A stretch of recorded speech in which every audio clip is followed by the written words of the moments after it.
Hey, tonight we're diving into the fascinating world of the Nubian Black Pharaohs, rulers who turned the tables on one of history's greatest empires. But before you get comfortable, take a moment to like the video and subscribe, but only if you genuinely enjoy what I do here.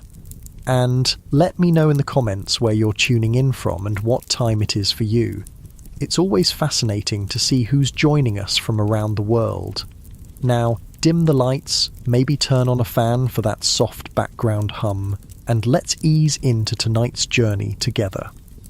Congratulations, you've just woken up in the 8th century BCE, and you're not just anyone, you're P, soon to be the first Nubian pharaoh of Egypt's 25th dynasty. The morning sun filters through the window of your palace in Napata, casting long shadows across the sandstone floor. Outside, you can hear the gentle flowing of the Nile, life-giver to your kingdom of Kush. The good news is you're about to become one of history's most powerful rulers, commanding an empire that will stretch from deep in present-day Sudan all the way to the Mediterranean Sea. The bad news? Your day as a Nubian pharaoh will test every ounce of your diplomatic skill, military prowess, and divine connection to the gods. You swing your legs over the side of your bed, though bed might be too simple a word for the ornate sleeping platform you rest upon. It's carved from precious woods, inlaid with gold and ivory, and covered with the finest linens. The room around you is spacious and cool despite the growing heat outside. You've got to hand it to the ancient Nubians. They knew how to build. Thick walls keep the desert heat at bay, while cleverly positioned windows allow for refreshing breezes. A servant enters silently, head bowed. "Great one," he murmurs, "the day awaits your divine presence." You rise and stretch, feeling the weight of responsibility already pressing down upon your shoulders. Today is no ordinary day. Today you will finalize plans for your northern campaign, the historic push into Egypt that will forever change the relationship between these two ancient powers. Two attendants enter to begin your morning rituals. You might think being a pharaoh means lounging around, giving orders all day, but you're about to discover that every moment of your life is scripted with religious significance and royal protocols. First comes the purification. Water from the Nile, considered sacred, is brought in a golden basin. As it's poured over your hands, prayers are spoken to Amun-Ra, the great god your people have worshipped for generations. The Nubians have long revered Amun-Ra, the same deity the Egyptians worship at Karnak. This shared religion will be crucial in your coming conquest. You're not just invading Egypt, you see yourself as restoring proper worship and order to a land that has fallen into chaos.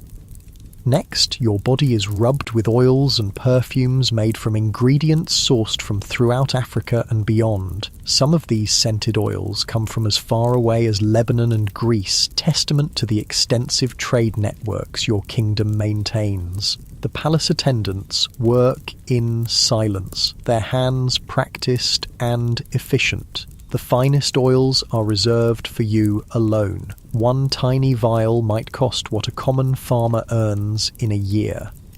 Then comes your clothing, and you'd better get used to the heavy regalia of kingship. A simple white kilt of the finest linen forms the base of your outfit. Over this goes a broad, colourful sash that wraps around your waist and hangs down in front. This isn't just any fabric, it's intricately decorated with patterns that signify your royal status. Gold sandals adorn your feet, and heavy gold collars, armbands and bracelets are placed on your body. Each piece of jewellery isn't simply decorative. They're powerful symbols, many bearing protective amulets and inscriptions to the gods. Finally, your attendants bring forth the crowns. Today, you'll wear the distinct double crown that symbolises your rule over both Upper and Lower Nubia. It's surprisingly heavy, and you must hold your head high and steady despite the weight, just one of the many physical demands of kingship. By the time you're fully dressed and adorned, the morning is well advanced. Your clothing alone may weigh an extra 15 pounds, and you'll wear it through the heat of the day. You'd better be physically strong to endure this, and that's before you even begin the actual work of ruling. "The council awaits, Great One," announces the chief steward, bowing deeply. You nod and move toward the great hall where your military commanders and advisors have gathered. Your walk is deliberate and measured. A pharaoh never hurries. Every movement you make is watched and interpreted. A rushed step might be seen as anxiety, a slouched shoulder as weakness. The pressure to appear divine and infallible is constant. The great hall falls silent as you enter. Stone columns soar overhead, their capitals carved to resemble the open papyrus plants that grow along the Nile. Light streams in from high windows, illuminating the vibrant paintings that adorn the walls, scenes of your ancestors communing with the gods, leading victories in battle and bringing prosperity to the land. Your advisors prostrate themselves as you take your seat on the throne. The throne itself is another work of art carved from ebony and overlaid with gold, its arms ending in lion heads, symbols of royal power and protection. "Rise," you command, your voice echoing through the chamber. The council meeting begins, and immediately you're plunged into complex discussions of military strategy, religious obligations, and diplomatic maneuvering. This is where you discover that being pharaoh isn't just about looking magnificent. It requires a keen intelligence and masterful understanding of politics.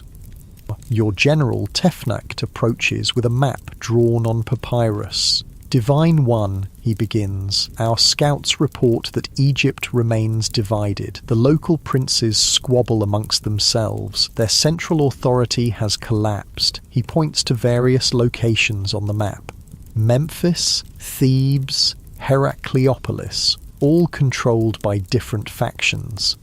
You nod thoughtfully. Egypt, once united and mighty, has fractured into competing power centres. The land to your north has entered what historians would later call its third intermediate period, a time of political fragmentation. For centuries, Egypt had been the dominant power, sometimes ruling over Nubian territories, but now the tables have turned. "And the temple of Amun at Karnak," you ask, referring to Egypt's most sacred site.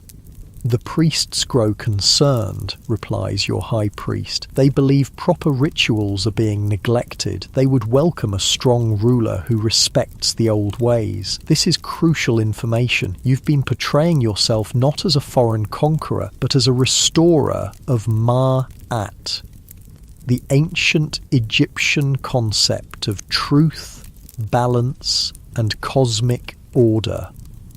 Your invasion will be framed as a religious duty, bringing proper worship back to a land that has strayed from divine principles." As the meeting progresses, you learn that your army is nearly ready. The famous Nubian archers, the feared bowmen of Kush, whose skill is legendary throughout the ancient world, form the backbone of your forces. These warriors can hit targets at distances that seem impossible to other armies of the time. Your personal guard, composed of the most elite of these archers, stands at attention along the walls of the hall, but military might alone won't secure your place as pharaoh. You must also understand the complex religious rituals that legitimize royal power in both Nubia and Egypt.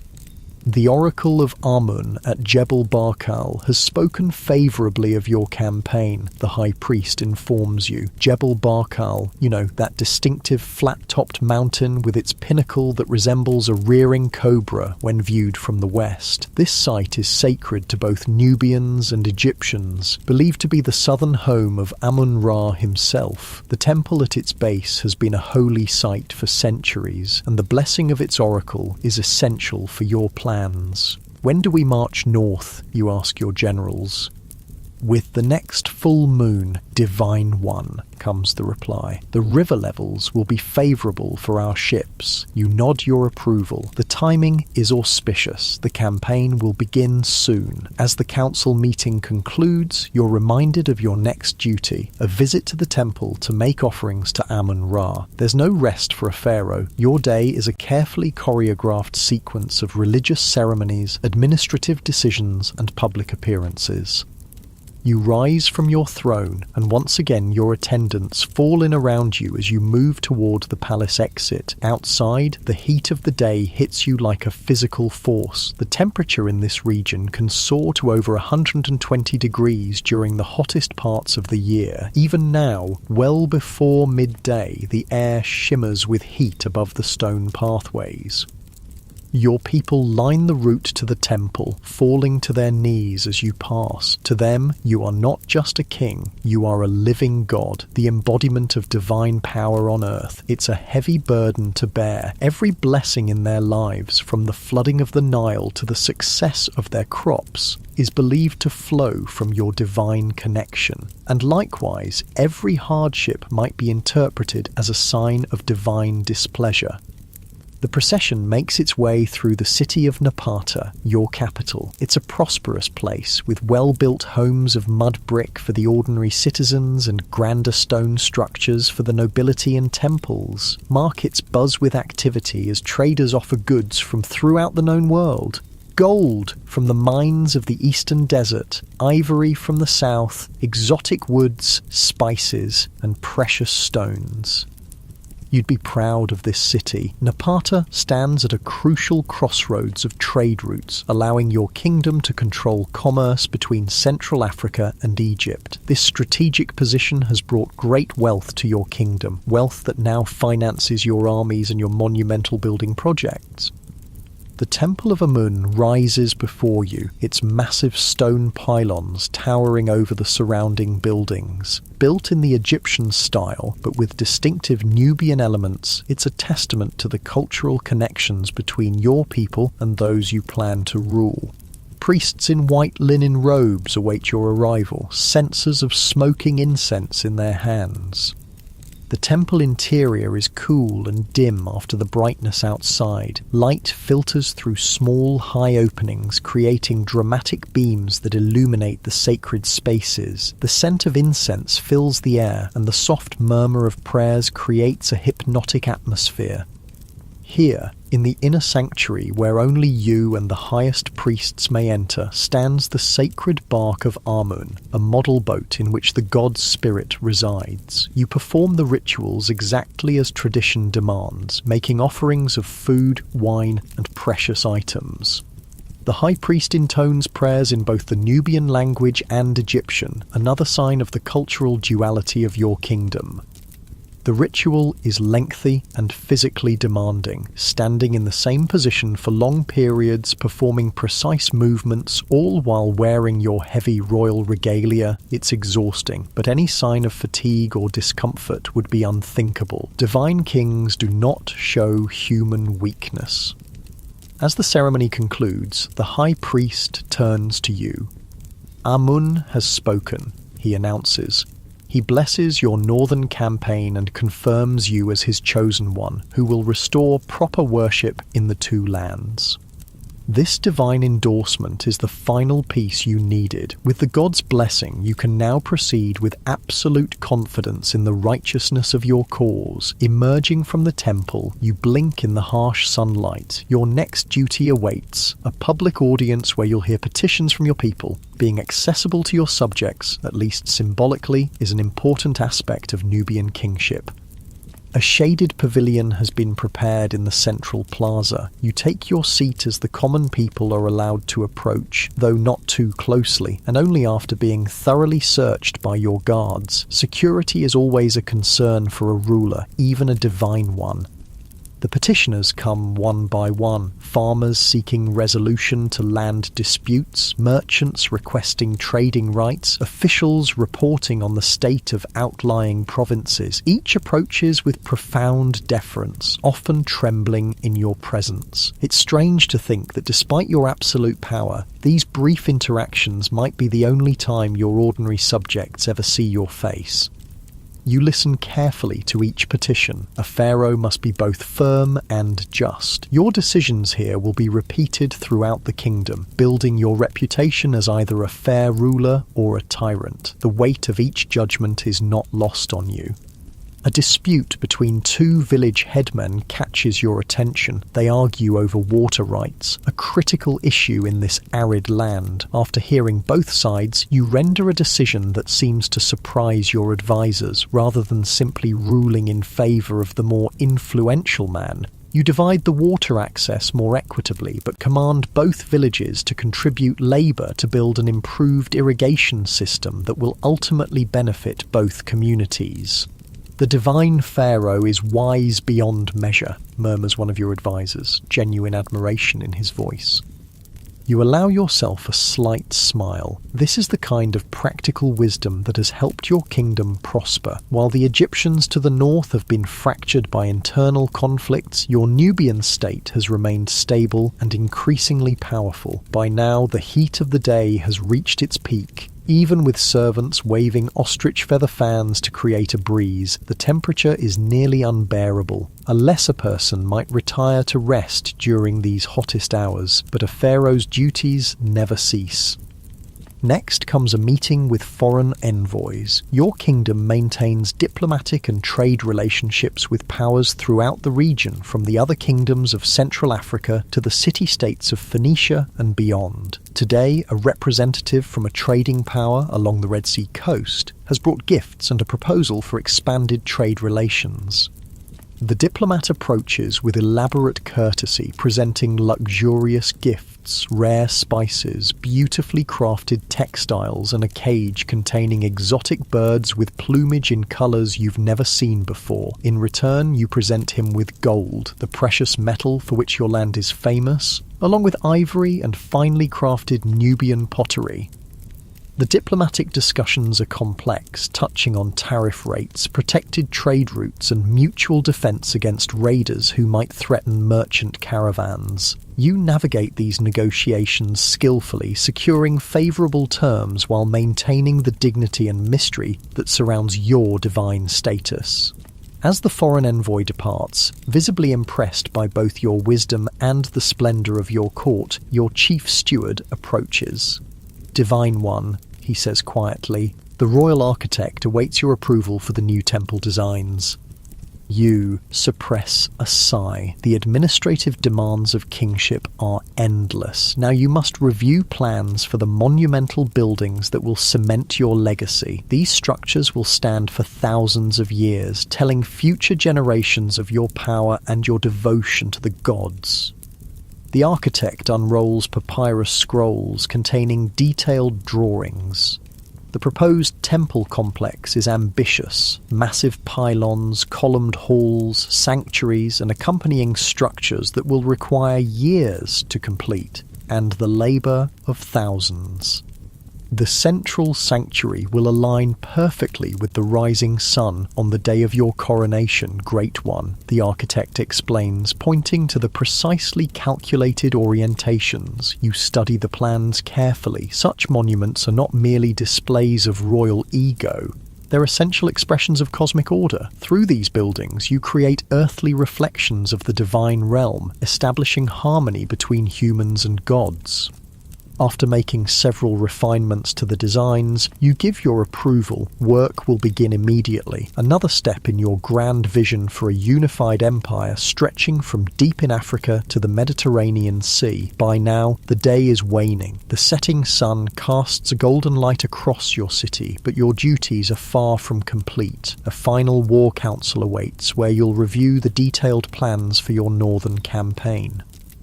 Your generals have gathered in a secure chamber, with guards posted to prevent any possibility of spies overhearing your military strategies. Maps are spread across a large stone table, marked with the positions of your forces and the known locations of potential Egyptian resistance.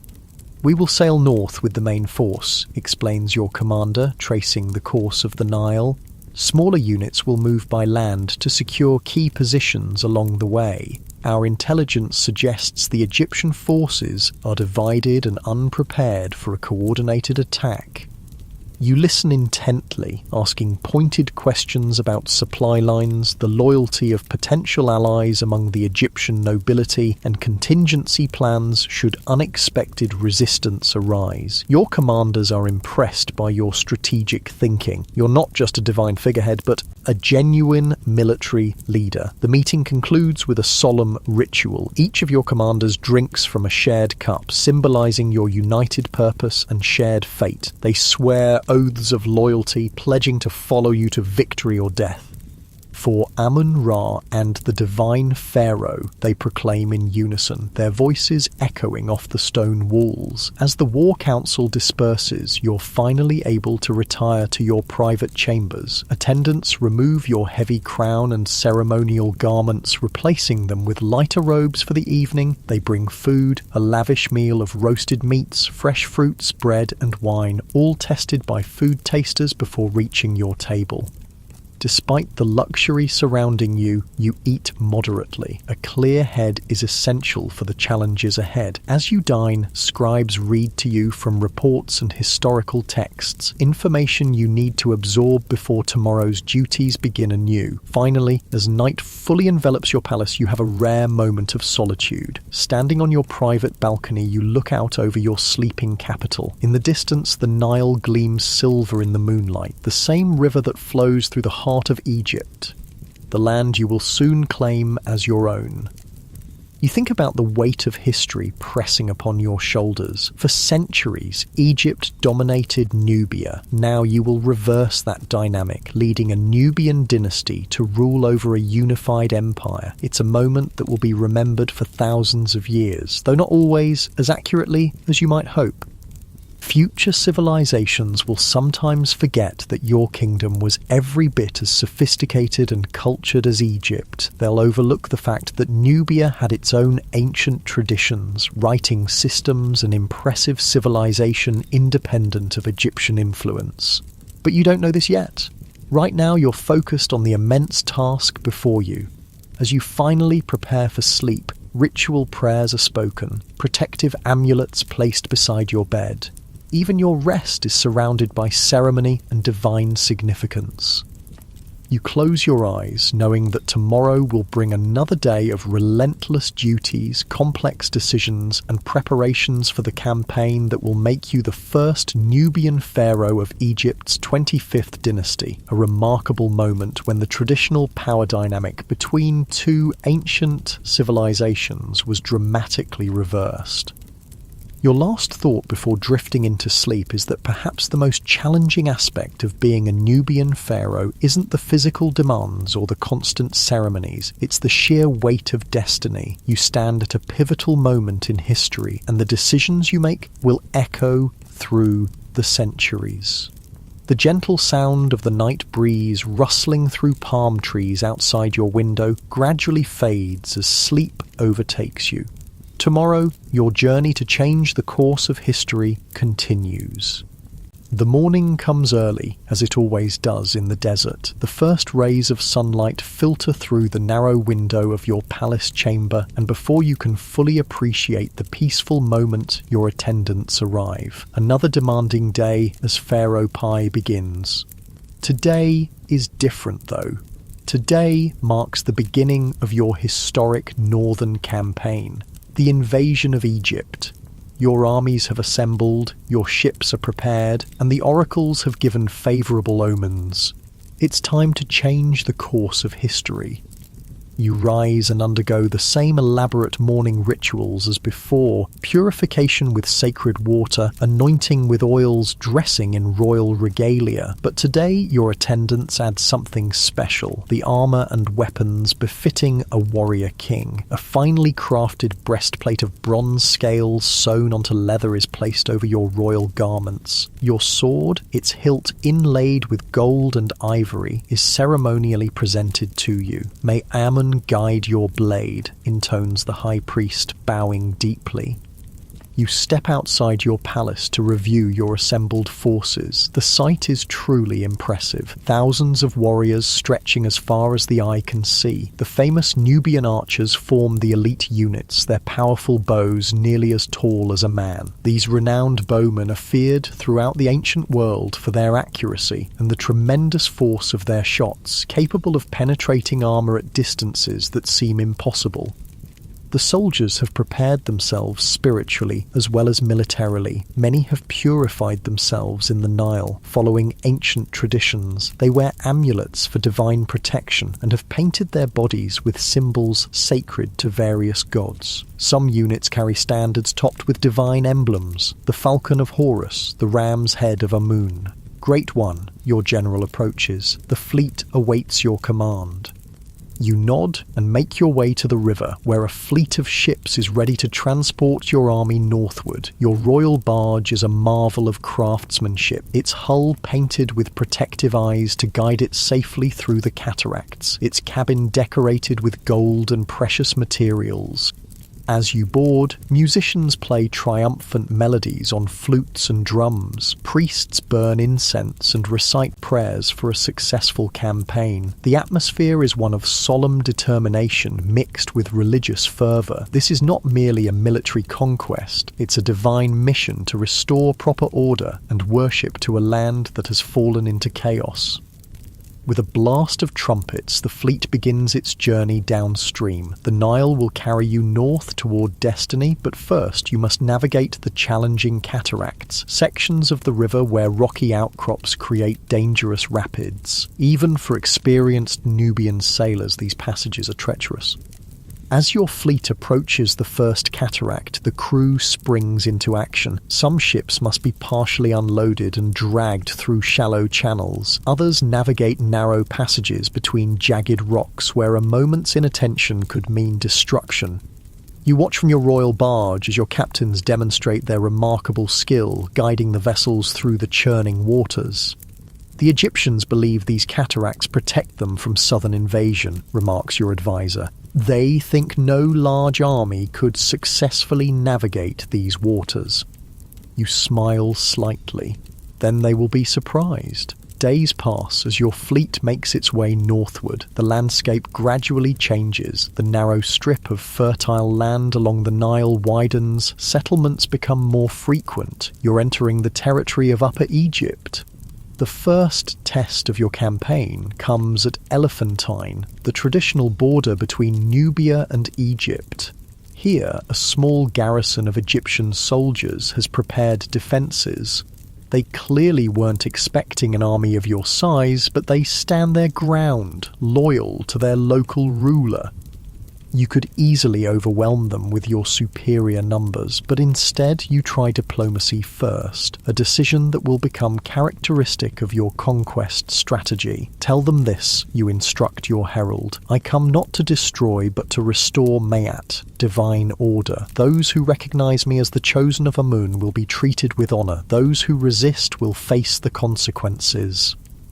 The garrison commander requests time to consult with his superiors. You grant this reasonable request, showing restraint that impresses even your own generals. By the following morning, the Elephantine garrison has agreed to submit to your authority. Your first victory is achieved without bloodshed. This pattern repeats as you move further into Egyptian territory. Some cities surrender immediately upon seeing your overwhelming force. Others require demonstrations of your military might before yielding. You're careful to treat respectfully those who submit, allowing local officials to retain their positions if they swear loyalty to you, but those who resist stubbornly face the full might of your army.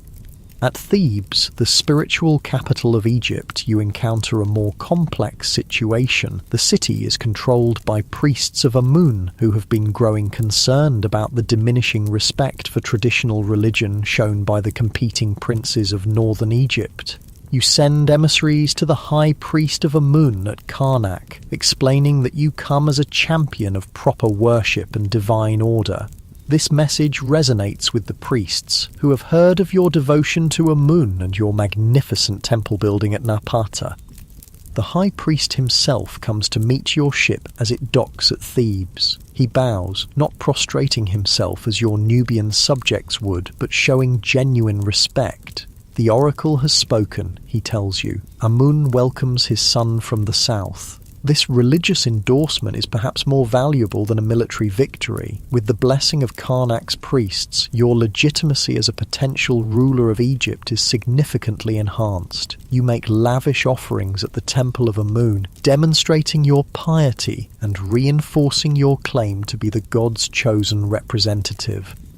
For several days, you remain in Thebes, participating in religious ceremonies and meeting with local nobles. The city's residents watch you with curiosity. Many have never seen a Nubian up close, let alone one claiming pharaonic authority. You're conscious of their scrutiny and ensure that every public appearance showcases both your regal bearing and your respect for Egyptian traditions. They seem surprised that we are civilized, observes one of your Nubian commanders dryly. Let them be surprised, you reply. Soon they will understand that our civilization is as ancient and sophisticated as their own. With Thebes secured through diplomacy and religious alignment, you continue northward. The next major challenge awaits at Hermopolis, a significant city controlled by a prince named Namlot. Unlike the priests of Thebes, Namlot has no intention of surrendering his authority without a fight. The siege of Hermopolis tests your military leadership. For days, your forces surround the city, cutting off supplies while your engineers prepare siege equipment. Your archers keep the defenders pinned down, unable to effectively man their walls. Finally, recognizing the inevitability of defeat, Namlot sends a messenger requesting terms. You enter the captured city with restraint, preventing your soldiers from looting or harming civilians. This clemency makes an impression. You're demonstrating that your rule will bring stability, not destruction. In Namlot's palace, you discover an impressive collection of horses. You've always had a special affection for these animals, considering them noble creatures worthy of respect. When you learn that Namlot's horses have been neglected during the siege, given inadequate water and food, you're genuinely angered. One of the few times your royal composure cracks. You failed to care for these innocent animals, you demand of Namlot. This shows a flaw in your character more concerning than your military resistance. You order your own grooms to tend to the horses immediately and make note of this incident in the victory stele you'll later commission, an unusual detail that reveals your personal values amid the grand political narrative. As your campaign continues northward, word of your approach and your policy of mercy toward those who submit spreads ahead of you. Several more cities surrender without resistance, but the greatest challenge still lies ahead. Memphis, the ancient administrative capital, controlled by a coalition of northern princes led by a ruler named Tefnacht. Memphis is heavily fortified, its walls thick and well maintained, its location on the Nile strategically advantageous. A frontal assault would be costly, perhaps impossible, but you've developed a reputation for clever strategy as well as military might. Under cover of darkness, you send a portion of your fleet to approach the city from an unexpected direction. At dawn, your main force begins what appears to be a direct assault on the main gates, but this is merely a diversion. While the defenders focus on repelling this attack, your ships land troops at a less protected section of the city. The battle for Memphis is fierce but relatively brief. Your troops breach the walls and fighting erupts in the streets. You've given strict orders to avoid damaging temples and to spare civilians, but the defending soldiers are shown no such mercy. By midday, the city's defenders have either fallen or surrendered, and you make your triumphal entry into one of Egypt's most ancient and revered cities. Standing in the palace at Memphis, surrounded by the symbols of Egyptian royal power, you've achieved what might have seemed impossible, a Nubian king controlling Egypt's administrative centre. But you know that military conquest is only the beginning of the true challenge, governing this vast territory and earning the acceptance of its people. The next days are filled with political manoeuvring. You meet with local officials, priests and nobles, assessing who can be trusted in your new administration. You make offerings at Memphis's temples, particularly to Ptah, the city's patron deity. Every public act is calculated to reinforce your legitimacy as pharaoh. Some of the northern princes, including Tefnakt, have fled rather than face your advancing army. You could pursue them, but you make a surprising decision. You send messengers offering reconciliation if they submit to your authority. You'll allow them to maintain control of their territories as vassals if they swear loyalty to you as pharaoh. Is this wise, Divine One? Questions one of your generals. These men will remain threats as long as they live. Perhaps, you acknowledge. But I haven't come to destroy Egypt's governance, only to unite it under proper divine authority. If they accept me as their rightful ruler, I will accept their local administration. This pragmatic approach, unusual for conquering kings of this era, reflects your understanding that Egypt's administrative structure is too complex to simply replace with your own officials. Better to incorporate the existing system under your supreme authority than to dismantle it entirely.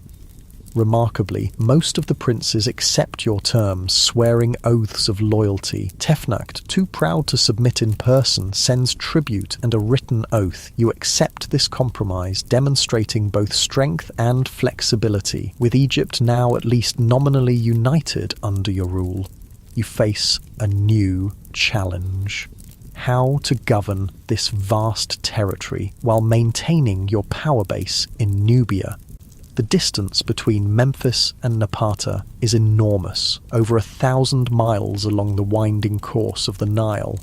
No single ruler can be physically present throughout such an expanse. You develop a system of governance that will characterize the Kushite rule of Egypt. You'll personally travel between the key centers, spending time in both Egypt and Nubia. Trusted family members and officials will serve as your representatives in different regions. Egyptian administrative structures will largely remain intact, but now answer to your authority. At Memphis, you commission a victory stele, a stone monument inscribed with the story of your conquest. Written in hieroglyphics, it details your campaign, emphasizes your piety toward Amun and other gods, and establishes your legitimacy as pharaoh. This victory stele of Paye, as historians will later call it, becomes one of the most important historical documents of your reign. With the political situation in Egypt stabilized, you make a decision that surprises many of your commanders. Rather than remaining in Egypt to solidify your personal rule, you announce your intention to return to Napata, your original capital in Nubia. The conquest is complete, but our homeland requires the pharaoh's presence, you explain. My nephew Shabaka will remain in Memphis as my representative.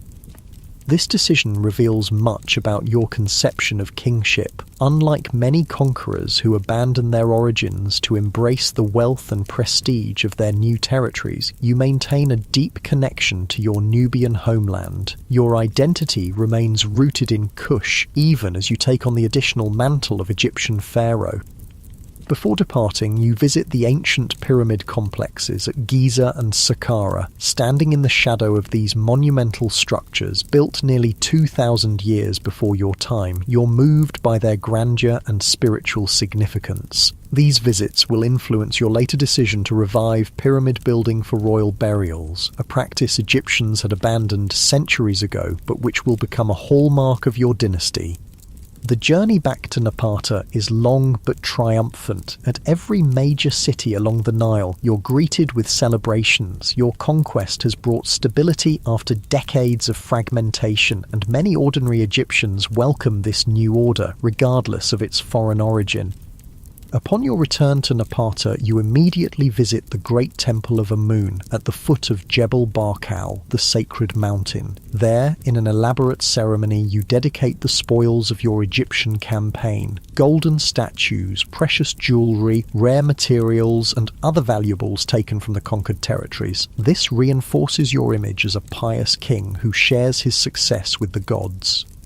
In the following years, you embark on an ambitious building program in both Egypt and Nubia. Temples are restored, expanded, and newly built. Palaces and administrative buildings rise in key cities. This construction serves multiple purposes. It honours the gods, provides employment for thousands, and creates visible symbols of your dynasty's power and legitimacy. Particularly significant is your work at the Temple of Amun at Jebel Barkal. You expand this already impressive complex, adding new sanctuaries and monumental gateways. The temple becomes the spiritual heart of your kingdom, a sacred site that unites Egyptian religious traditions with Nubian identity. You also introduce an innovation that will become one of the most recognizable features of your dynasty: royal pyramids. Though smaller than the Great Pyramids of Giza, these steep-sided structures built at El Kuru near Napata create an unmistakable visual link between your Kushite kingdom and ancient Egyptian traditions. Life as a ruler of two lands presents constant challenges. You must respect and uphold the distinct cultural traditions of both Egypt and Nubia while fostering a sense of unity. You must maintain religious legitimacy in both contexts, and you must constantly guard against potential rebellions or external threats. Your days follow a pattern of relentless duty. Dawn begins with purification rituals and prayers, followed by meetings with officials from various regions of your empire. You review reports on agricultural production, tax collection, military readiness, and foreign relations. You personally judge important legal cases, setting precedents for your officials to follow in more routine matters.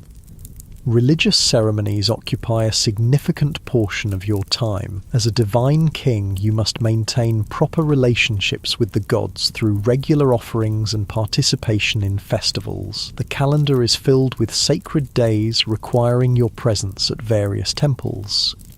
Building projects demand your attention as well. You review architectural plans, visit construction sites, and make decisions about materials, designs, and inscriptions.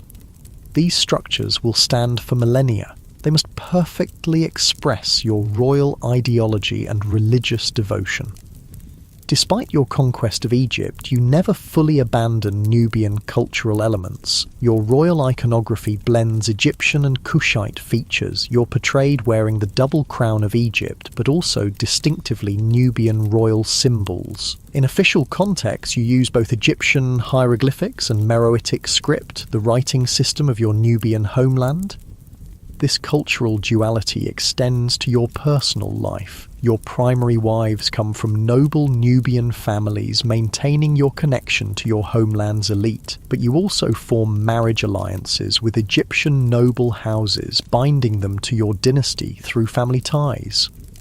Your children receive education in both cultures. They learn Egyptian religious texts and administrative systems, but also maintain Nubian traditions and language. This bicultural upbringing prepares them to rule an empire spanning diverse peoples and regions. Years pass, and you begin to feel the weight of age and responsibility. You've achieved what seemed impossible, establishing a Nubian dynasty that rules Egypt not through brute force alone, but with religious legitimacy and administrative skill. You've been accepted as a true pharaoh, your name included in official king lists alongside native Egyptian rulers. As you approach the end of your reign, you make careful preparations for succession. Your nephew Shabaka, who has proven himself as your representative in Memphis, is positioned to take the throne after you. The transition must be smooth to maintain the stability you've worked so hard to establish. In your final years, you commission your tomb, a pyramid at El Kuru that will house your mummified remains along with treasures to sustain you in the afterlife. The burial chamber is decorated with scenes showing you in the company of gods, particularly Amun-Ra, to whom you've demonstrated such devotion throughout your life. When death finally comes, you face it with the same dignity that characterized your reign. Your body undergoes the elaborate Egyptian mummification process, preserved for eternity. You're buried with honor in your pyramid tomb, surrounded by offerings and protective amulets. Your legacy is secure. You founded a dynasty that will rule Egypt for nearly a century, bringing a period of stability, religious revival, and cultural flourishing. Future generations will know you as Paye, or Pianki, first of the Black Pharaohs, the Nubian king who conquered Egypt and ruled it with wisdom and piety.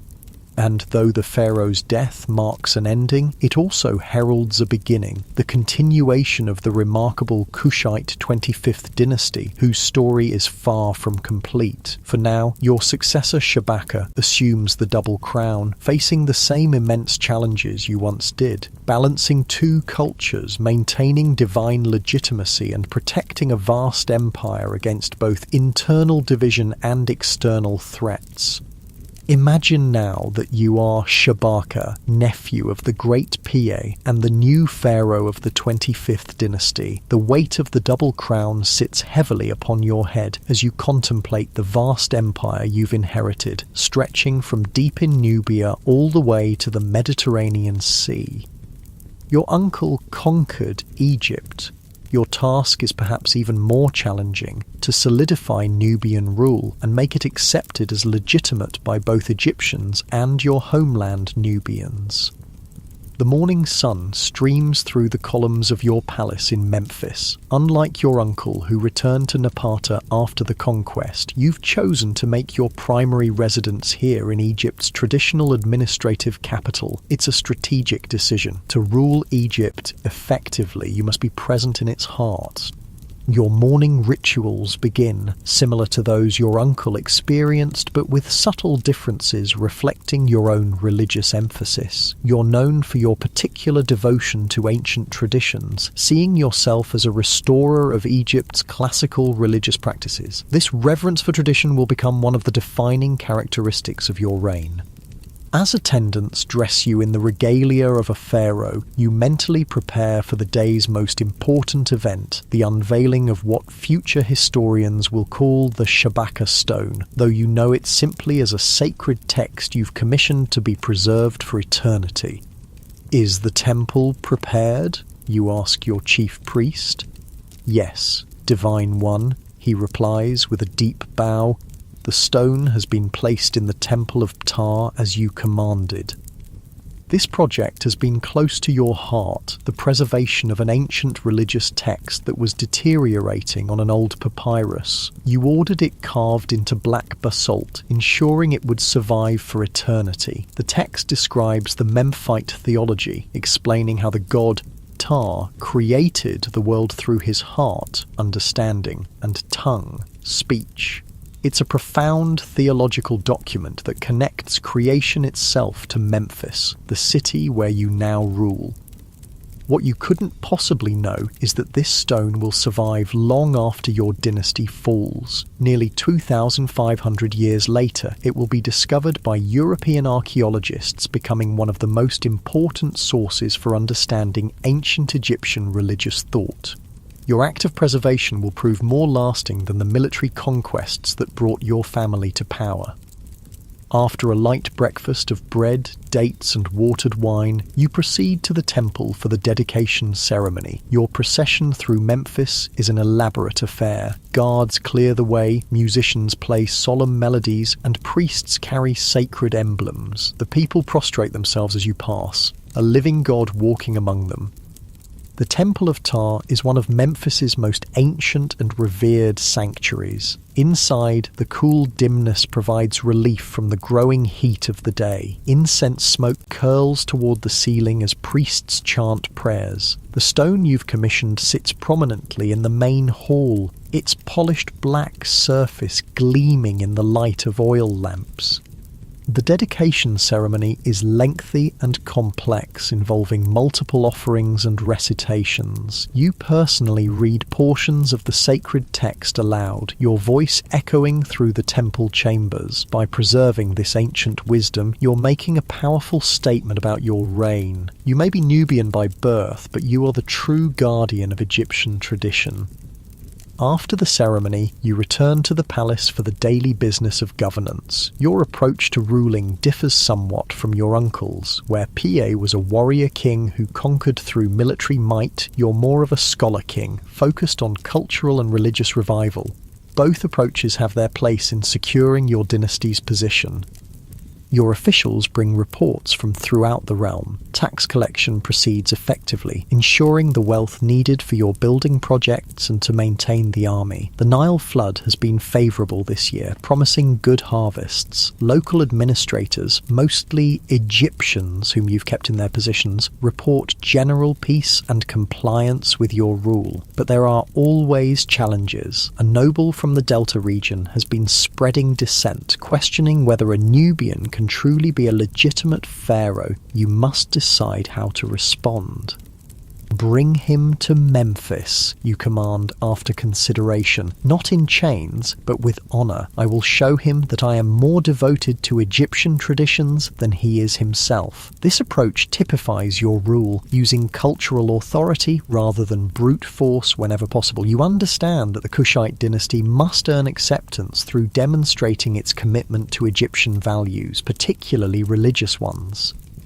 Later that day, you meet with the architects overseeing your building projects. Under your direction, temples throughout Egypt are being restored and expanded. You're particularly focused on the temple complexes at Karnak and Luxor in Thebes, the spiritual heart of Egypt. The new hypo-style hall at Karnak will be completed before the next inundation, the chief architect assures you, showing detailed plans drawn on papyrus. You nod approvingly. These massive building projects serve multiple purposes. They honour the gods, provide employment for thousands of workers, and create visible symbols of your dynasty's power and piety. The distinctive Kushite architectural touches you've incorporated, particular column styles and decorative elements, will mark these buildings as products of your reign for centuries to come.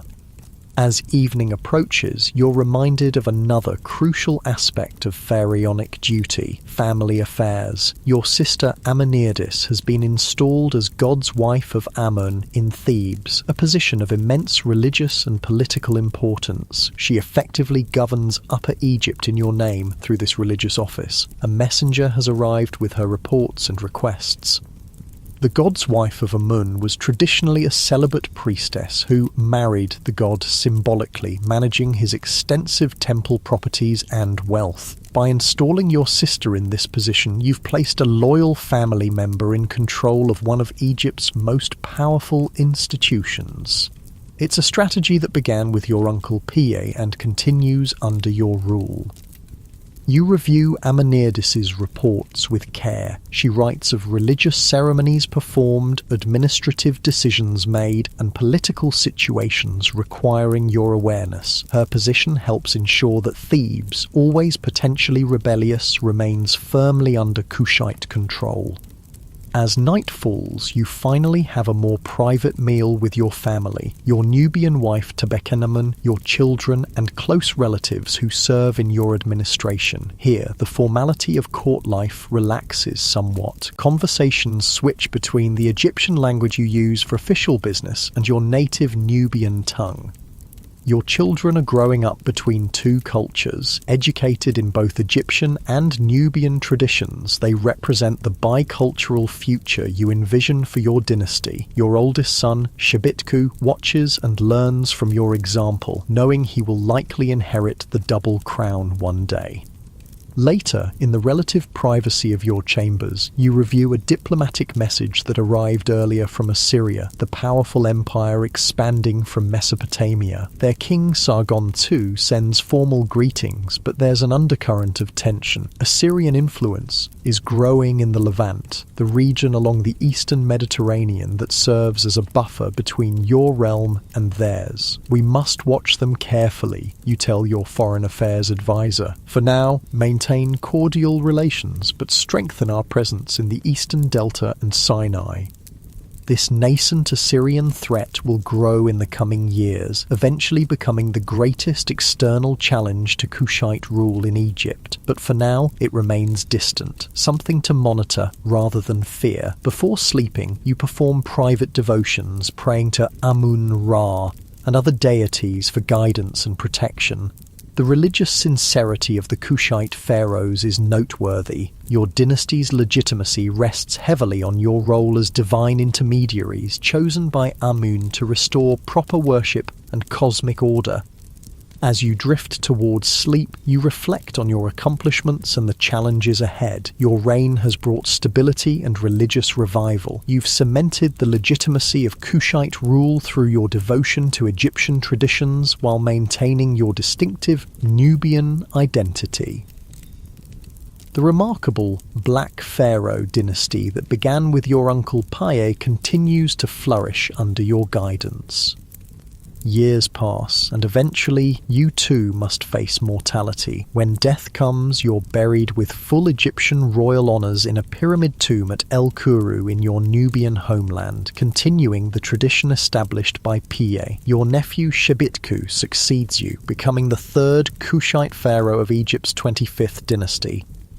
Shebitku's reign is relatively brief, but continues the patterns established by you and Paye, maintaining Kushite control over Egypt, supporting religious institutions, and carefully watching the growing Assyrian threat to the northeast. But it's his successor who will truly define the dynasty in both glory and tragedy. Now imagine that you are Taharqa, the fourth ruler of the Kushite dynasty. You ascend to the throne as a young man, energetic and ambitious.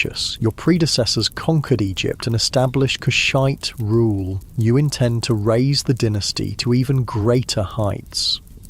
Your coronation takes place at Tanis in the Egyptian Delta, signifying your control over all Egypt from its northernmost regions to the depths of Nubia in the south. The crown placed upon your head represents not just a political office, but a divine role. You are now the living embodiment of Horus, mediator between gods and humans, responsible for maintaining cosmic order. The early years of your reign fulfill your ambitions. You prove to be the greatest builder of the Kushite dynasty, commissioning temples, palaces, and monuments throughout Egypt and Nubia. Your name will be found from the Delta to the fourth cataract of the Nile, inscribed on columns and statues that will stand for millennia. At Karnak, you construct a magnificent colonnade in the temple court with massive columns topped by open papyrus capitals. Though time will eventually leave only one of these columns standing, it will remain an impressive testament to your architectural ambition, towering nearly 70 feet high, covered with exquisite relief carvings. At Jebel Barkal, in your Nubian homeland, you expand the sacred complex dedicated to Amun. The temple of Mut, consort of Amun, is carved directly into the rock face of the sacred mountain. Inside, reliefs show you making offerings to the gods, legitimizing your rule through divine approval. Your building projects extend to practical works as well. You order the construction of new irrigation systems, improving agricultural productivity. Wells are dug in desert regions to support trade routes. These pragmatic improvements benefit ordinary people's lives, while also strengthening your economic and military position. One morning, as you review plans for a new temple at Kawa in Nubia, a messenger arrives with concerning news from the northeast. "Divine One," he reports after prostrating himself, "Assyrian forces have invaded the Levant in greater numbers than ever before. Several city-states that pay tribute to Egypt have appealed for our protection. This is the moment when external politics will begin to dominate your reign." The Assyrian Empire, based in Mesopotamia, has been expanding westward for decades. Now, under their king Esarhaddon, they present a direct threat to Egyptian interests, and ultimately to Egypt itself. You call your military commanders and advisors for an emergency council. Maps are spread before you, showing the Levantine coastal regions and the advancing Assyrian positions. For centuries, Egypt has considered this area part of its sphere of influence, a buffer protecting its northeastern frontier. "We must support our vassals," you declare after hearing various opinions. "Prepare the army to march eastward." This decision sets in motion events that will define the latter part of your reign. The initial engagement with Assyrian forces goes well. Your army successfully pushes them back, protecting Egyptian allied cities in the Levant. You commission victory monuments celebrating this success, not realizing it will prove temporary. The demands of international politics now occupy much of your time. You forge alliances with various powers who also fear Assyrian expansion. One of your most significant partnerships is with King Hezekiah of Judah, who resists Assyrian domination. This alliance enters religious texts that will still be read thousands of years later. The Hebrew Bible records how Tirhakah, king of Ethiopia, Taharka, came to support Judah against the Assyrian king Sennacherib during his siege of Jerusalem. The biblical account describes how the Assyrian army mysteriously withdrew after your intervention, a significant diplomatic and military achievement for your dynasty. Despite these initial successes, the Assyrian threat continues to grow. Their technological and military advantages, iron weapons, advanced siege equipment, and overwhelming numbers make them a formidable enemy. Your kingdoms of Egypt and Kush, though wealthy and sophisticated, struggle to match their military innovations. In 671 BCE, disaster strikes. Esarhaddon launches a massive invasion of Egypt itself. Your forces fight valiantly but are overwhelmed by the Assyrian war machine. Memphis falls and you are forced to retreat southward to Thebes. For the first time, the Kushite control of Egypt is seriously threatened. The following months are among the most challenging of your reign. From Thebes, you reorganize your forces and plan a counterattack. When news arrives that Esarhaddon has withdrawn the bulk of his army to deal with matters elsewhere, you seize the opportunity. A rapid advance northward allows you to recapture Memphis and restore Kushite control over much of Egypt.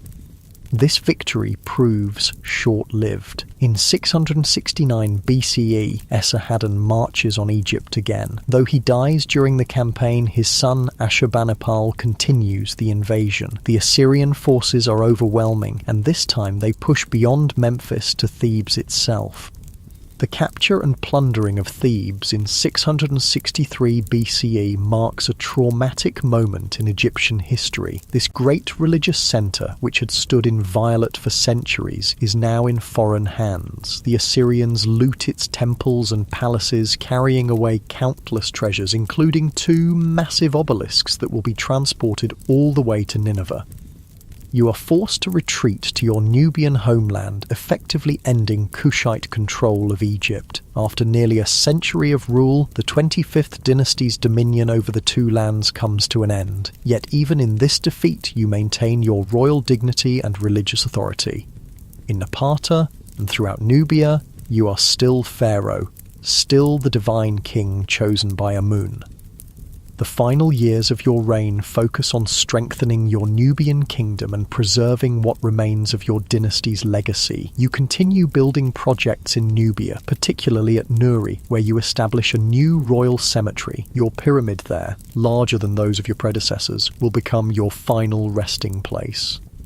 Despite the loss of Egypt, you're remembered as one of the greatest kings of the 25th dynasty. Your architectural achievements, military campaigns, and cultural patronage leave an indelible mark on both Egyptian and Nubian history. The religious revival you and your predecessors championed influences Egyptian culture long after Kushite political control ends.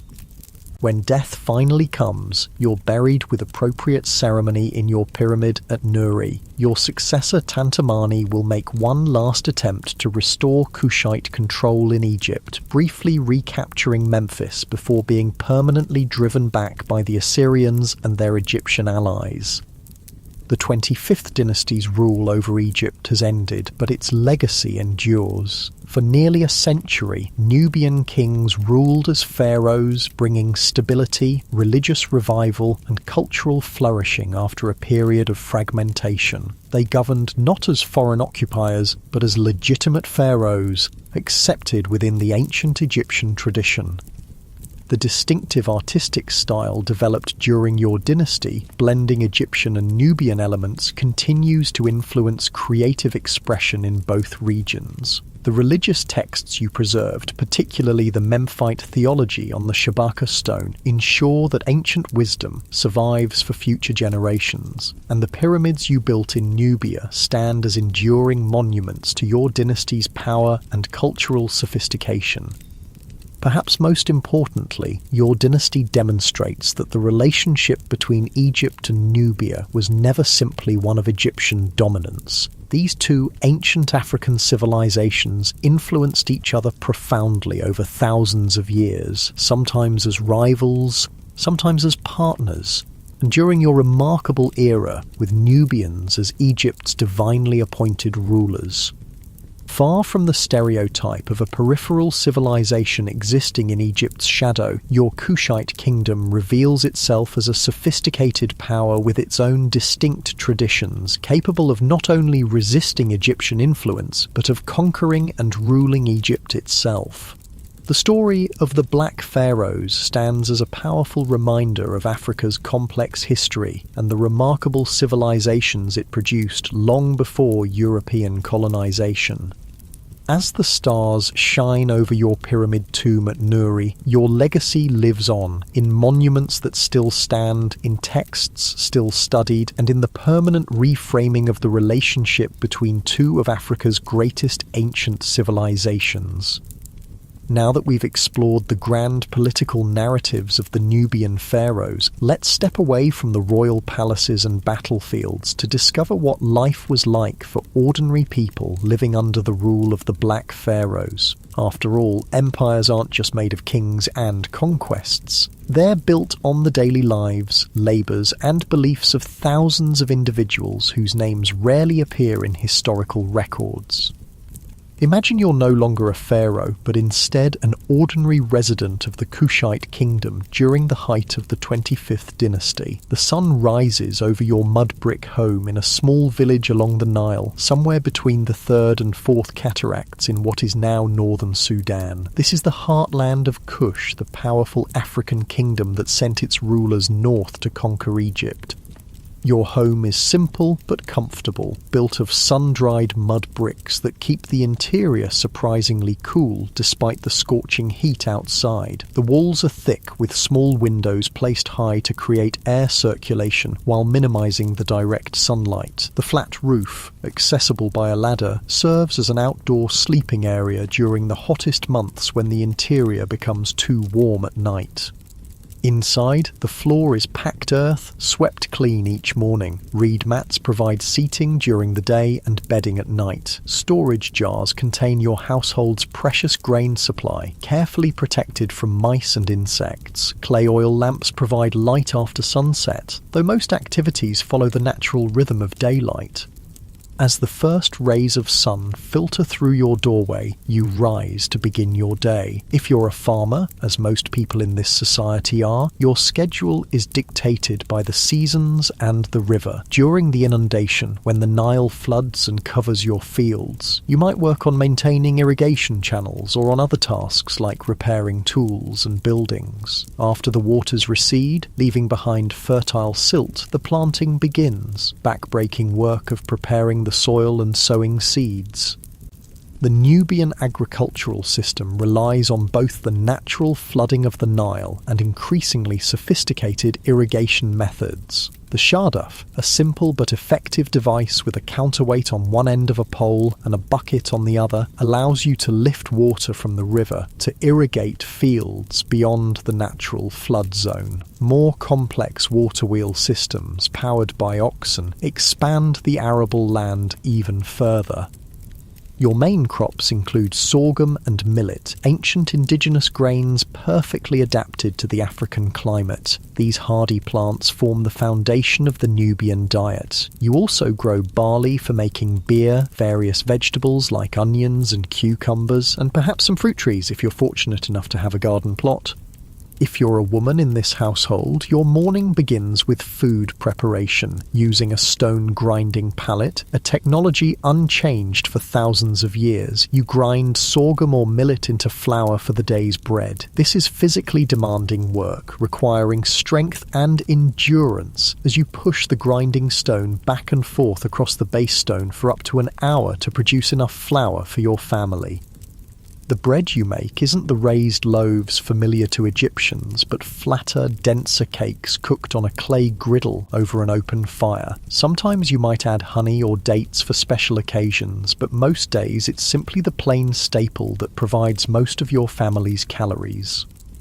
While the main meal is being prepared, children are sent to collect water from the Nile or from community wells. Water carriers balanced on heads are a common sight, with young girls learning this skill from an early age. The water not only serves for drinking and cooking, but also for the ritual washing that precedes prayers in this increasingly Amun-centered religious culture.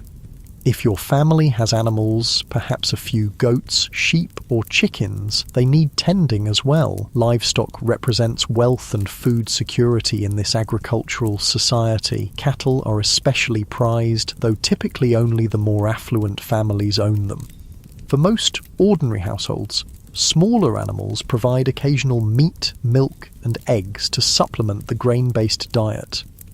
By mid-morning, the day's heat begins to build. If you're working in the fields, you've already been labouring for several hours, perhaps alongside neighbours in a communal work arrangement. Agricultural labour is often organised collectively, with families helping each other during critical planting and harvesting times. The social structure of Nubian villages maintains some egalitarian principles despite the highly stratified nature of the broader kingdom. Village elders make many local decisions through consensus, though all ultimately answer to officials appointed by the Pharaoh's administration. Land ownership follows complex patterns, with some plots held communally and others allocated to specific families. If you're not a farmer, you might be engaged in one of the many specialised crafts essential to Nubian society. Pottery production is particularly significant. Nubian ceramics are not just functional items, but works of art, with distinctive decorative patterns that archaeologists can still identify thousands of years later. The characteristic black-topped redware created through a special firing technique is especially valued.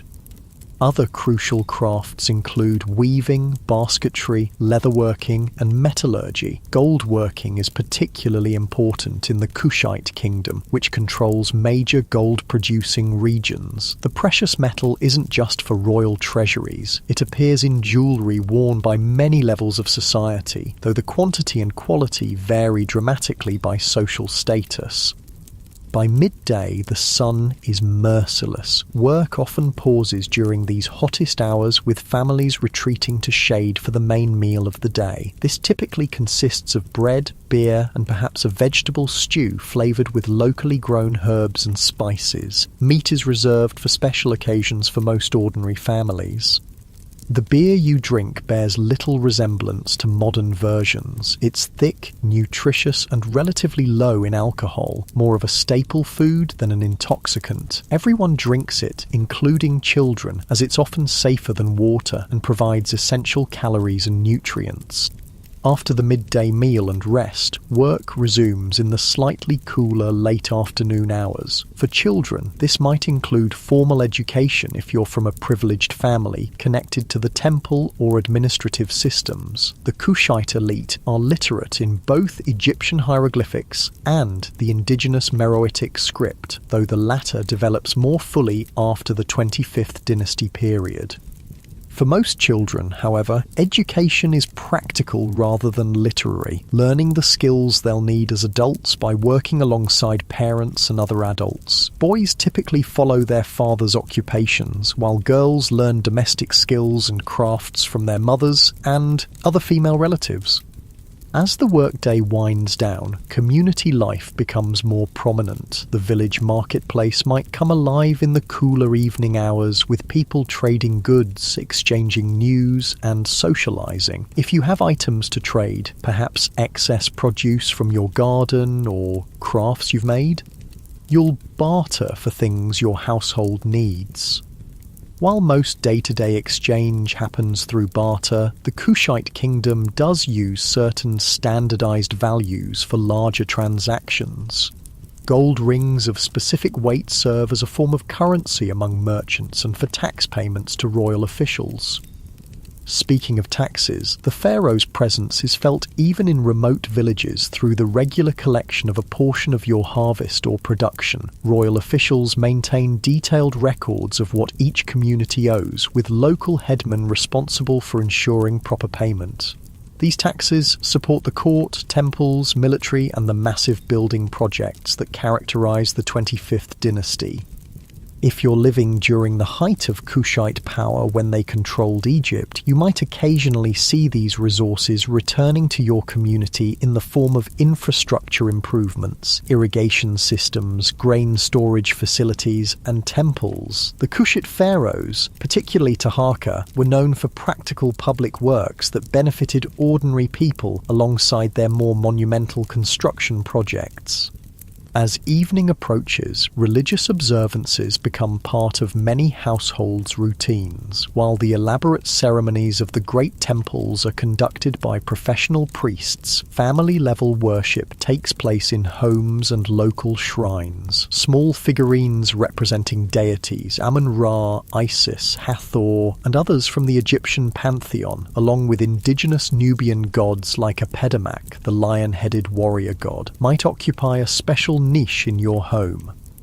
The religious practice of ordinary Nubians during this period represents a fascinating synthesis. While the royal ideology centers heavily on Amun-Ra, everyday spirituality incorporates a broader range of deities and practices. Some elements date back to the indigenous A group and C group cultures of prehistoric Nubia, while others reflect Egyptian influence from centuries of cultural exchange.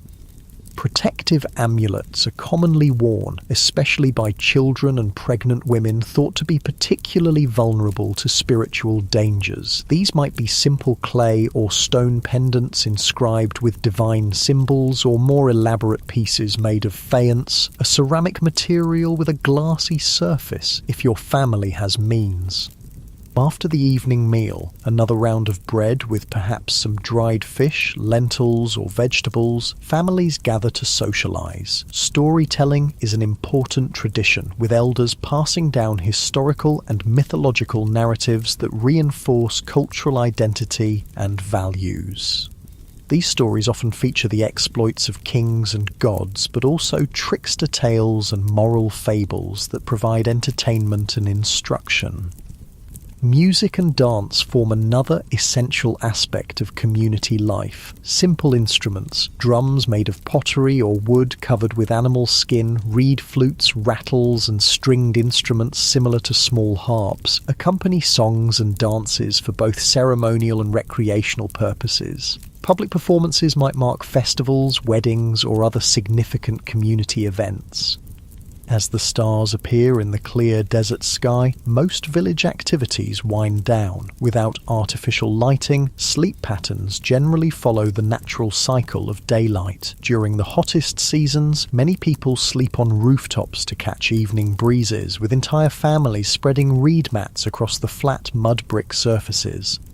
This cycle of daily life continues with seasonal variations. The agricultural calendar dictates much of the year's rhythm, with intense periods of activity during planting and harvest interspersed with somewhat less demanding seasons. Religious festivals mark important transitions, the beginning of the Nile flood, the harvest, and astronomical events like solstices.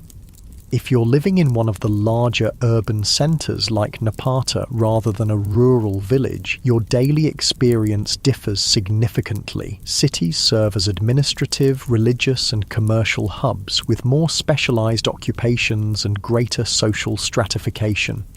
Urban dwellers might work as scribes in the royal administration, recording tax collections, inventorying temple property, or drafting correspondence. Others serve as priests in the elaborate temple complexes that form the spiritual centres of Kushite society. Craftspeople in cities often produce more specialised luxury goods for the elite: fine jewellery, decorated weapons, cosmetic items, and elaborate furnishings. The social hierarchy becomes more visible in urban settings. While rural villages maintain certain egalitarian traditions, cities display clear distinctions between the royal court, nobility, priests, merchants, artisans, and labourers. These distinctions manifest in housing, clothing, diet, and access to resources. At the apex of this hierarchy stands the royal court. Life in the palace operates according to elaborate protocols that regulate everything from how one approaches the pharaoh to who may speak in royal councils. The king's daily routine involves numerous ceremonies and religious rituals alongside the practical business of governance. High officials and nobles occupy the next tier, overseeing various aspects of the kingdom's administration. Many hold hereditary positions passed from father to son, creating powerful families whose fortunes are tied to royal favour. Their residences, substantial compounds with multiple rooms around central courtyards, reflect their status, as do their fine linen garments and gold jewellery. Priests constitute another elite group, especially those serving in the main temples dedicated to Amun-Ra. Temple complexes function almost as cities within cities, with their own economies, workshops, and administrative systems. Some priests serve temporarily on a rotating basis, while others hold permanent positions requiring specialized knowledge of rituals and texts. Merchants and skilled artisans form a kind of middle class, particularly in cities along major trade routes. International trade brings valuable goods from throughout Africa, the Mediterranean, and the Near East. Incense from Punt, Somalia, timber from Lebanon, copper from Sinai, exotic animals, and ivory from Central Africa. Controlling this trade brings wealth and influence to certain families and guilds. For urban labourers, construction workers, porters, domestic servants, and others providing essential services, life is more challenging. While not enslaved, though slavery does exist in the Kushite kingdom primarily for captured prisoners of war and their descendants, their economic security depends entirely on continued employment, making them vulnerable to illness or injury. Housing reflects these social distinctions. Elite residences feature multiple rooms around courtyards with plastered and painted walls, decorative elements, and separate spaces for different functions. Middle-class homes are smaller but still subdivided for specialized uses. The urban poor might occupy single-room dwellings in densely packed neighborhoods, sometimes with extended families sharing limited space. Clothing similarly signals social position. The elite wear fine linen garments, often pleated and adorned with colourful borders. Gold jewellery, including heavy collars and bracelets, completes their outfits. Ordinary people make do with simpler linen or cotton clothing, with more modest adornments of beads, faience, or copper. Children often go naked or nearly so until puberty, a practical adaptation to the hot climate. Personal appearance receives careful attention across all social classes. Nubian hairstyles are elaborate and distinctive, with braided patterns that can indicate age, status, and regional identity. Both men and women use oils to protect their skin from the harsh sun and cosmetics for both practical protection and aesthetic enhancement. Kohl, a dark mineral pigment, lines the eyes, helping to reduce glare and prevent eye infections while also being decoratively pleasing.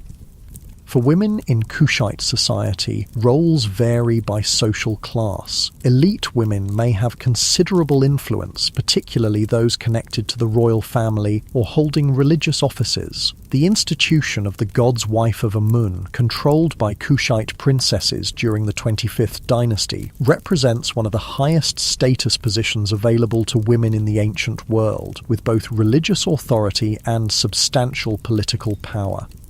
Ordinary women manage households, contribute to agricultural labour, and often engage in specialised crafts like pottery and textile production. Some evidence suggests Nubian society granted women more autonomy than contemporary Egyptian culture, particularly in legal matters like property ownership. Female figures in Kushite art appear in a wider variety of active roles than their Egyptian counterparts. Health and medicine reflect a combination of practical knowledge and religious beliefs. Some herbal remedies used by Nubian healers contain genuinely effective compounds, while other treatments rely more on spiritual intervention. Life expectancy is short by modern standards, perhaps 30-40 years on average, with high infant mortality and significant risks associated with childbirth for women. Now imagine the changes that occur when the Kushite pharaohs lose control of Egypt after the Assyrian invasions. The kingdom contracts to its Nubian heartland, with the royal court permanently established at Napata. While this represents a political setback, in many ways daily life continues, much as before for ordinary people in the Nubian territories. The loss of Egyptian resources does require adjustments. Without access to certain Egyptian luxury goods, local alternatives develop. The architecture of temples and palaces evolves to incorporate more indigenous elements alongside the Egyptian-influenced styles that dominated during the 25th dynasty. Religion also undergoes subtle transformations. While Amun-Ra remains the principal deity, indigenous Nubian gods like Apedimak gain prominence. Temples built after the retreat from Egypt feature these distinctly Nubian deities more prominently, though always within a framework heavily influenced by Egyptian religious concepts.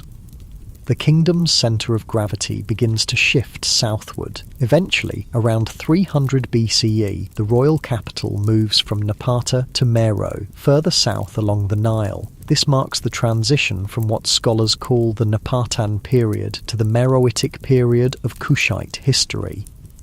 Meroe develops as a major iron-producing centre, with numerous furnaces processing ore from nearby sources. This technological specialisation provides economic strength that helps the kingdom maintain its independence despite the loss of Egypt. The distinctive steep-sided Nubian pyramids continue to be built for rulers and elites, now at sites near Meroe rather than El Kuru or Nuri.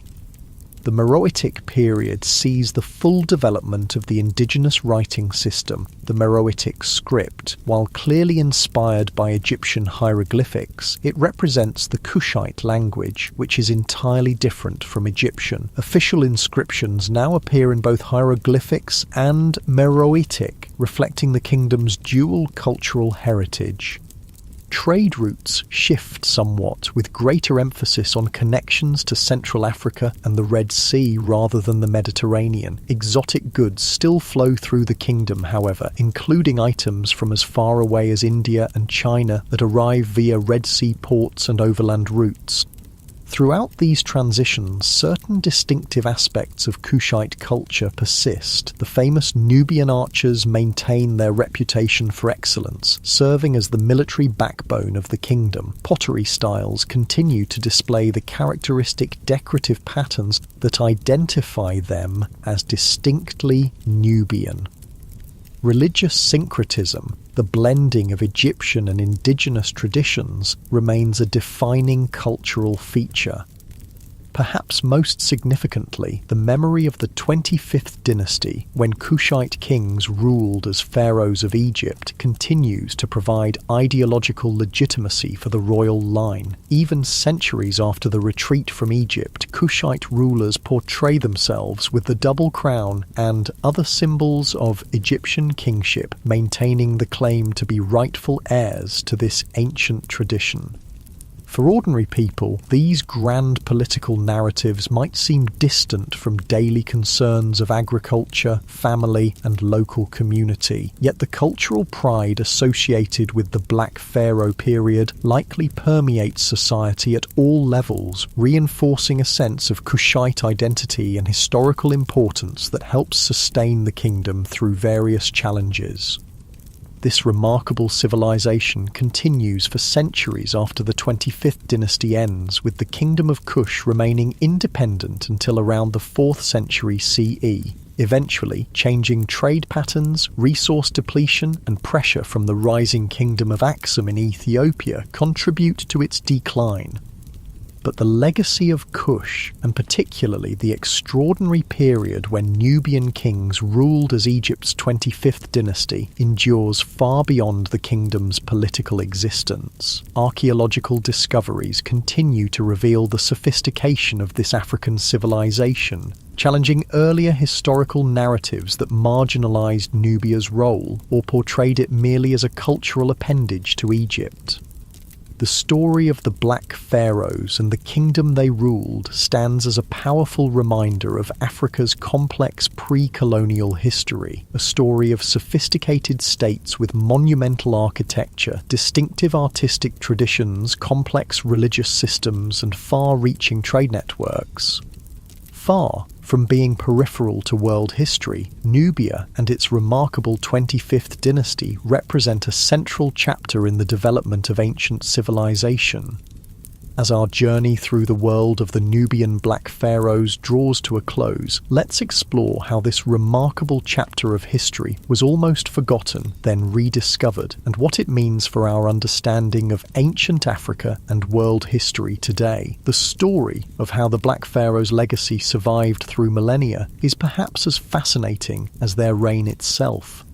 Imagine now that you're standing in the scorching desert of northern Sudan. The year is 1842, and you're a European explorer named Carl Richard Lepsius. The ruins before you are breathtaking. Dozens of steep-sided pyramids rising from the sand, temples with columns covered in hieroglyphics, and statues of forgotten kings. Yet almost nobody in Europe or America knows these monuments exist.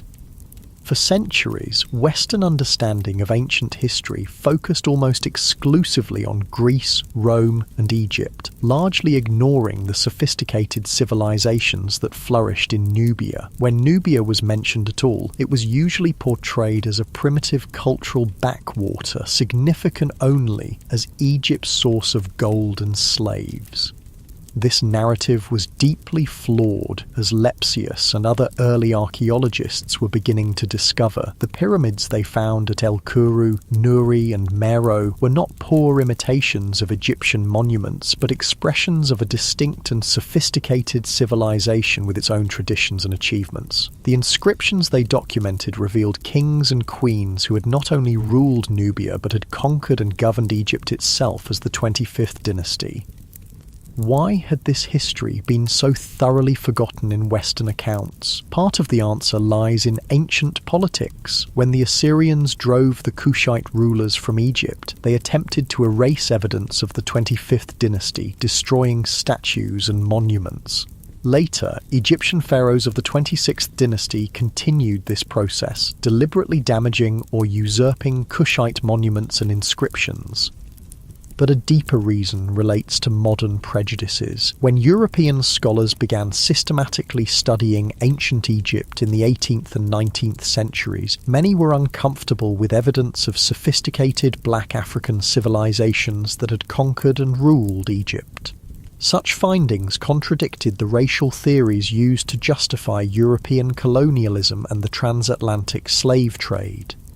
As one prominent 19th century scholar put it when confronted with evidence of Nubia's achievements, "I cannot recognize in the people portrayed the Negro type. The so-called Ethiopian dynasty was not of Negro but Hamitic origin." This remarkable statement reveals how deeply racial prejudice influenced supposedly objective historical analysis, leading scholars to either ignore Nubian achievements or attribute them to supposedly non-African influences.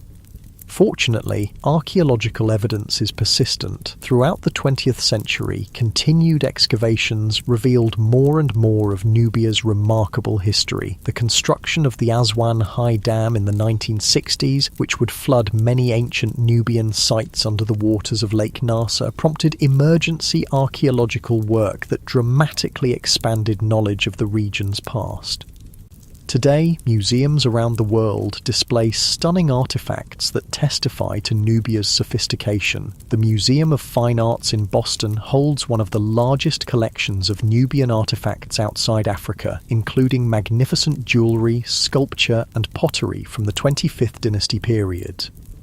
The British Museum houses the famous Shabaka stone with its crucial theological text.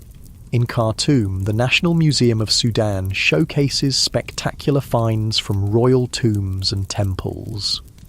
But perhaps the most powerful testimony to the Kushite achievement remains the monuments they left behind. Despite millennia of weathering, looting, and deliberate destruction, the pyramids of El Kuru, Nuri, and Meroe still stand in the Sudanese desert. The columns erected by Taharqa still reach toward the sky at Karnak. The temple complexes at Jebel Barkal still inspire awe at the foot of the sacred mountain.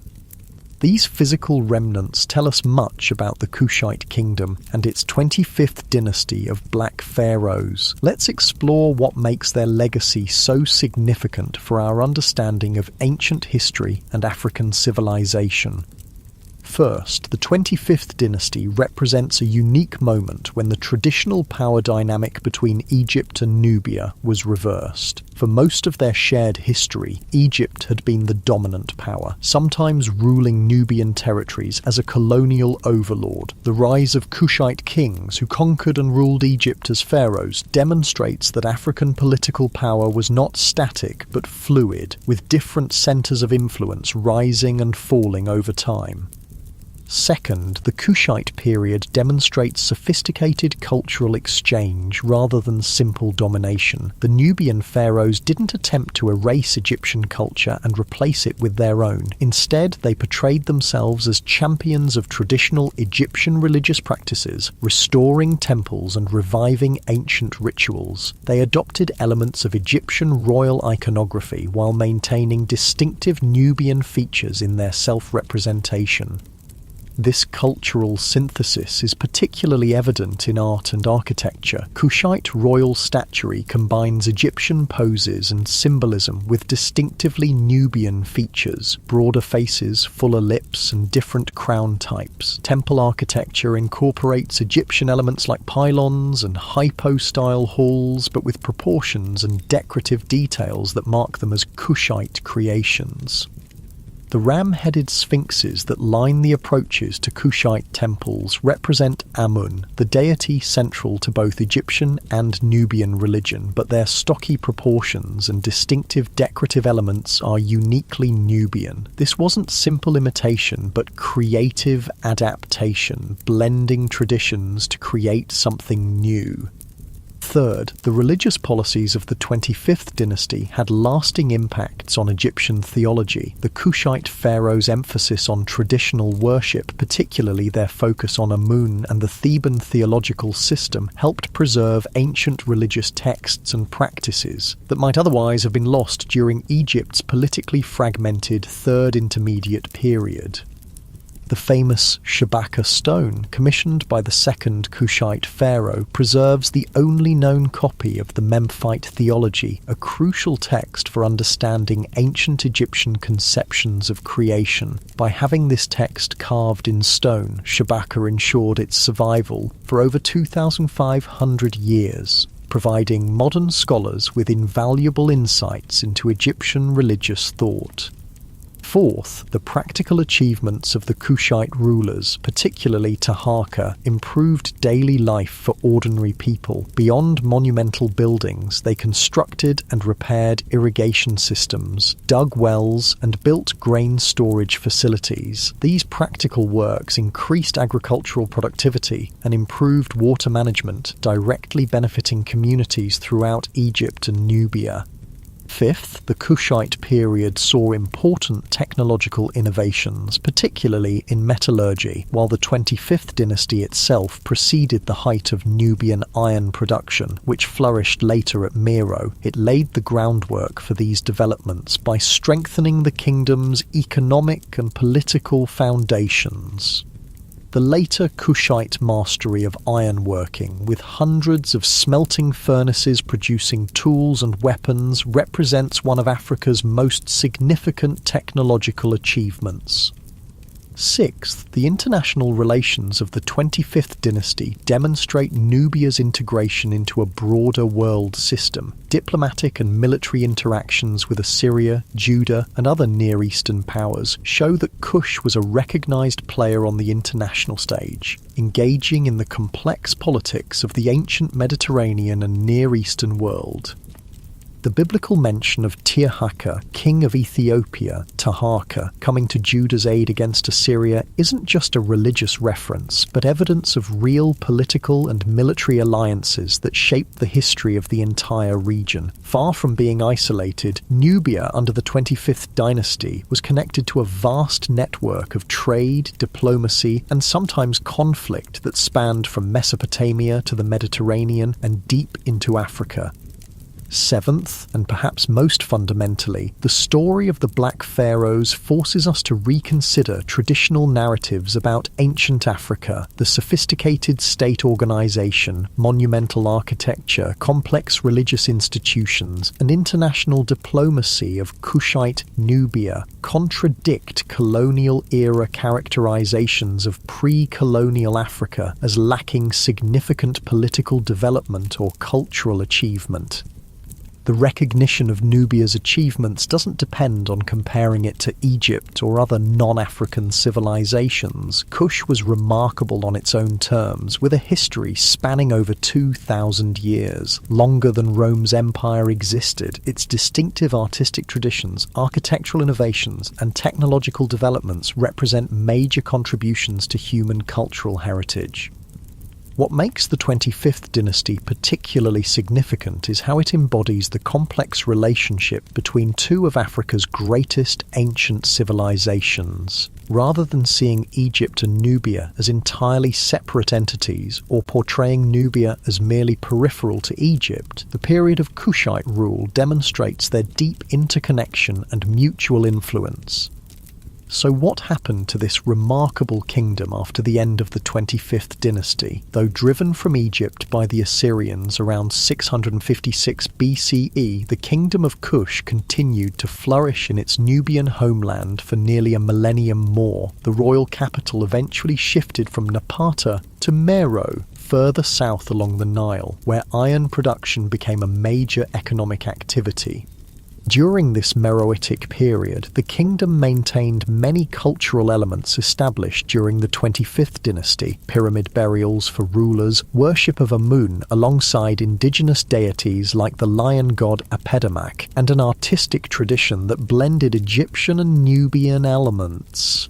The Meroitic script, derived from Egyptian hieroglyphics but representing the Kushite language, came into full use during this period.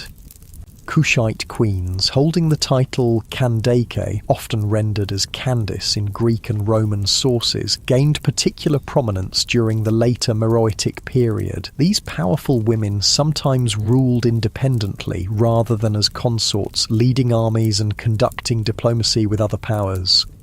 One such queen famously negotiated with Augustus Caesar's representatives around 21 BCE, securing favourable terms after military confrontations.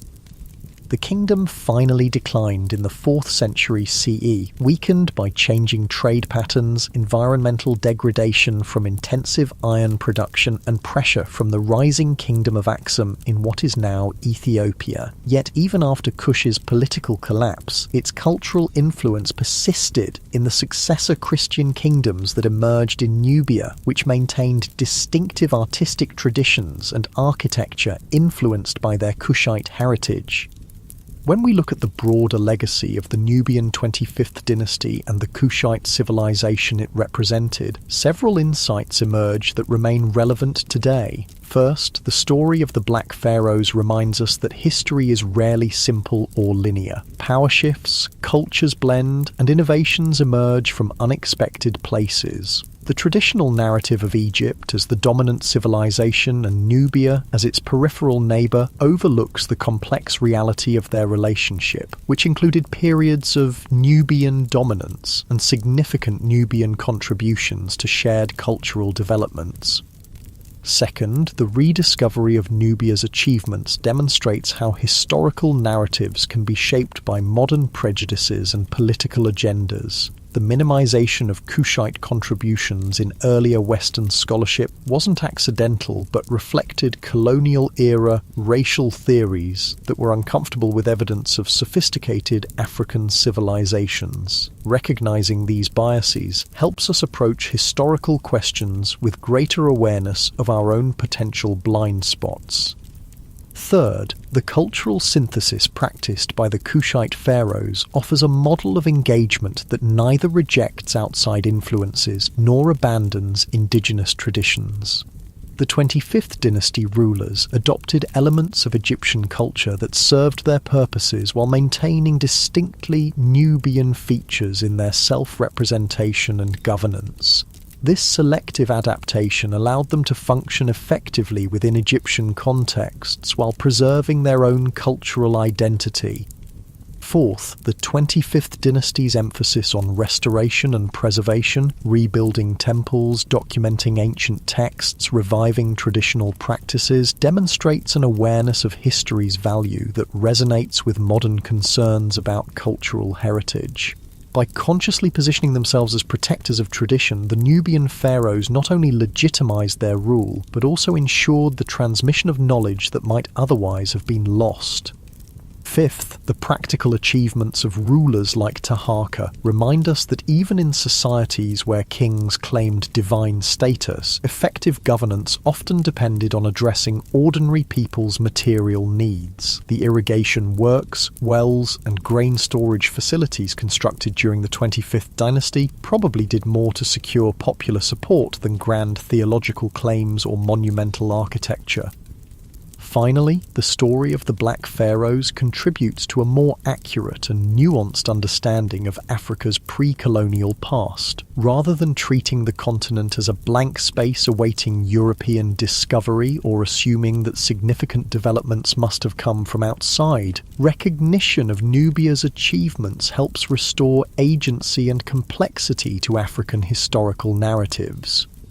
The pyramids rising from the Sudanese desert, the colossal statues of Kushite kings, the temples with their ram-headed sphinxes. These aren't curiosities or footnotes to Egyptian history, but monuments to one of the world's great ancient civilizations. The fact that this history was obscured for so long says more about modern prejudices than about Nubia's actual significance. Today, archaeological work continues in Sudan, with new discoveries regularly expanding our understanding of Kushite civilization. Advanced techniques like satellite imaging, geophysical surveys, and DNA analysis are providing fresh insights into questions that have puzzled researchers for generations. Each finding adds detail to the picture of this remarkable African kingdom and its dynasty of Black Pharaohs. For the people of modern Sudan, this ancient heritage represents an important connection to their past. Despite political difficulties that have sometimes complicated archaeological work and site preservation, many Sudanese take immense pride in their country's role as the homeland of this sophisticated civilization. The pyramids of Meroe appear on Sudanese currency and in tourist promotions, symbols of national identity and historical achievement. In Egypt too, there's growing recognition of the Kushite contribution to the country's long history. The 25th dynasty is now properly included in exhibitions and educational materials about Egypt's pharaonic past, acknowledged as a period of religious revival and cultural flourishing rather than dismissed as a foreign interruption. For the broader world, the story of the Black Pharaohs offers an important correction to simplified narratives about ancient history. It demonstrates Africa's central role in early civilization, reveals the complexity of cross-cultural interactions in the ancient world, and provides a reminder that power and influence have never been confined to a single region or people. As we conclude our journey through the world of the Nubian Black Pharaohs, perhaps the most important takeaway is simply appreciation for human creativity and resilience across time and space. The kings and queens of Kush, the artists who carved their statues, the priests who maintained their temples, the engineers who built their pyramids, and the ordinary people who lived under their rule, all were part of a vibrant civilization that made lasting contributions to human heritage. When you see images of the pyramids at Meroe, the ram-headed sphinxes of Jebel Barkal, or the face of Taharqa on a museum statue, remember that you're looking at more than just interesting artifacts. You're seeing the legacy of rulers who reframed the relationship between two great African civilizations, who preserved ancient wisdom while creating new cultural syntheses, and who built monuments that have withstood the test of time. The story of the Black Pharaohs reminds us that history's full tapestry includes many threads that conventional narratives have often overlooked. By recovering and appreciating these overlooked stories, we gain a richer, more accurate understanding of our shared human past.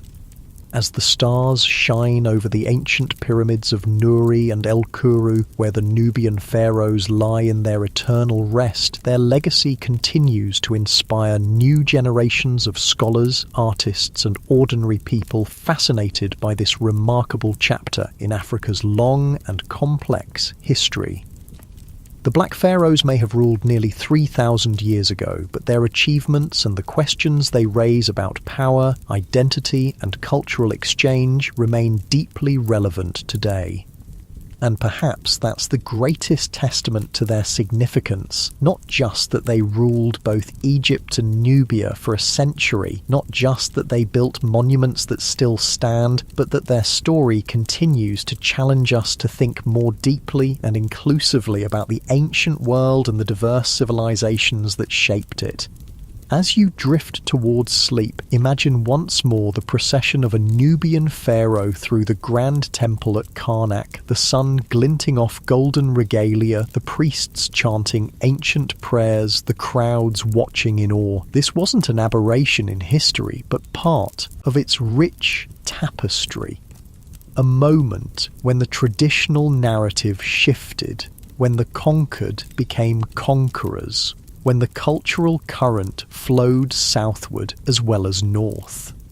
In that image lies a powerful reminder that history's path is never straight or simple, that power shifts in unexpected ways, and that human achievement knows no geographical or racial boundaries. The story of the Black Pharaohs, long obscured, has re-emerged to take its rightful place in our understanding of the ancient world, a testament to Africa's central role in the development of human civilization.